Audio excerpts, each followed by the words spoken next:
Hello everyone, welcome to our YouTube channel Nimbus Learning powered by Engineers Academy. So RSSB का most awaited paper इसका इंतज़ार ख़त्म हुआ और आप लोगों का पेपर जो है सिविल का ऑलरेडी हो चुका है। तो जो एस्पिरेंट्स हैं, जो इलेक्ट्रिकल के भी हैं, जो अभी पेपर देने वाले हैं 19 और 20 तारीख को, उन लोगों के लिए मैं कुछ खास बातें यहाँ पर लेकर के आया हूँ। जो RSSB डिग्री और डिप्लोमा के एस्पिरेंट्स हैं उनके लिए मैं डूज एंड डोंट्स लेकर के आया हूँ कि आपको क्या ध्यान रखना है, किस चीज़ को बहुत ही ज़्यादा केयरफुली जो है वो ध्यान में रखते हुए आप लोगों को करना है।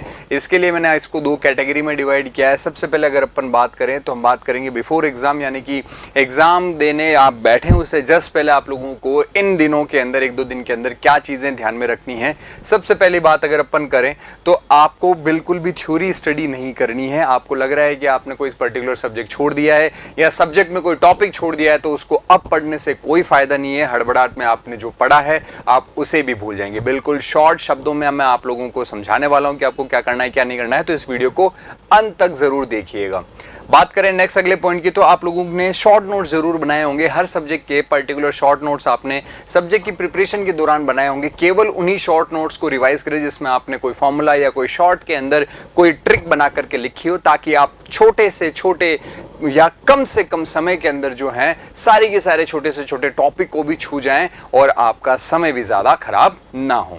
इसके बाद बात करें तो बिल्कुल भी टफ क्वेश्चंस की प्रैक्टिस ना करें, क्योंकि अगर आपसे वो सॉल्व नहीं हुआ तो आप डीमोटिवेट हो सकते हैं। तो बिल्कुल टफ क्वेश्चंस जो है, बड़े बड़े न्यूमेरिकल्स, इनको प्रैक्टिस करने का कोई मतलब नहीं बनता।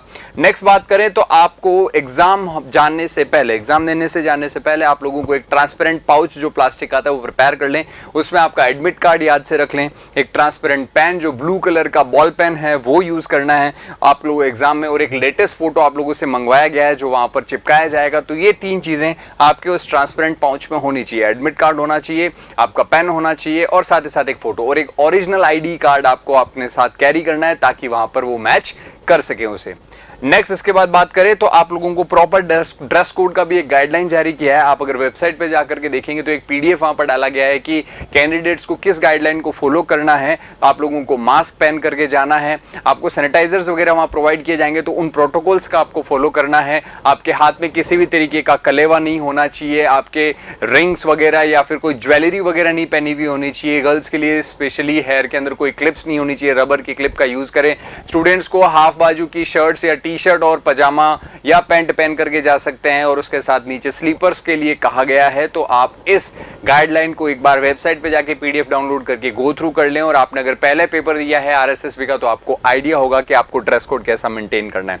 और सबसे मोस्ट इंपॉर्टेंट बात, एग्जाम हॉल के बाहर आदत होती है कई लोगों की गॉसिप करने की। अरे यार तुझे पता है मशीन के अंदर तो बहुत भयंकर भयंकर सब्जेक्ट के क्वेश्चन, बहुत तगड़े तगड़े क्वेश्चन आने वाले हैं इस बार, पिछली बार भी आए थे। और आपने सोचो मशीन पढ़ा भी है पर उसके कहने से आप डिमोटिवेट हो गए, अरे यार मैंने तो तगड़े कॉन्सेप्ट पढ़े ही नहीं है। तो आपको इस तरीके की गॉसिप से बचना है। कई लोग ऐसे होते हैं जो एग्जाम में प्रिपरेशन करके तो जाते नहीं है पर ये सोचते हैं कि चलो जाकर के किन्हीं दो चार बंदों को डिमोटिवेट करें ताकि उनका पेपर तो खराब हो जाए। तो इस प्रकार के अराजक तत्वों से बच करके रहें। आपको बिल्कुल भी एग्जाम हॉल के बाहर जब आप एंटर करने लगे तो डिस्कशन बिल्कुल भी नहीं करना है किसी से भी। अपना घर से फोकस होकर के आना है और एकदम समय से पहुंचना है। तो समय के लिए आप लोगों को एग्जाम जो शेड्यूल्ड टाइम है उससे 1.5 घंटा पहले अपने सेंटर पे पहुंच जाए, क्योंकि परिस्थितियां किसी भी तरीके की विकट सामने आ सकती है। तो आप लोग जो है एग्जाम के अंदर, मान लो 10 बजे से पेपर है तो 9:30 बजे के बाद एंट्री नहीं मिलेगी। तो आप लोग एटलीस्ट 8 बजे तक पहुंच जाएं ताकि आप प्रॉपर अपना सीटिंग अरेंजमेंट गेट के बाहर चेक कर सकें और उसके बाद आप फोकस होकर के बस गाइडलाइंस फॉलो करते हुए जाएं और अपने रूम के अंदर पहुंच जाएं।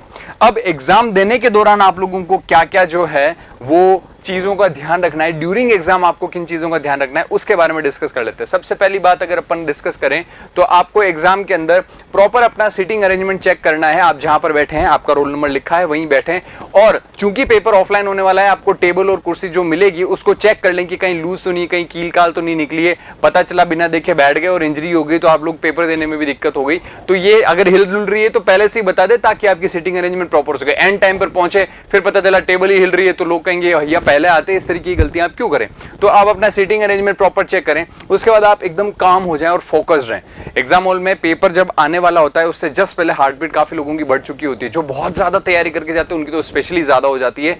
तो उस केस में आप अपने आप को काम रखें आंखें बंद करके, और आप अपने कॉन्सेप्ट्स को जो है वो आंखें बंद करके रिवाइज करते रहें, और किसी से भी इंटरेक्शन करने से बचे, क्योंकि हो सकता है कि वो आपका जो है वो डिस्ट्रैक्शन जो है वो क्रिएट कर दे। तो एकदम फोकस होकर के एकदम शांति के साथ बैठें, और जब पेपर आपके पास आ जाए तो आप किसी भी पर्टिकुलर क्वेश्चन के अंदर बहुत ज्यादा टाइम इन्वेस्ट ना करें।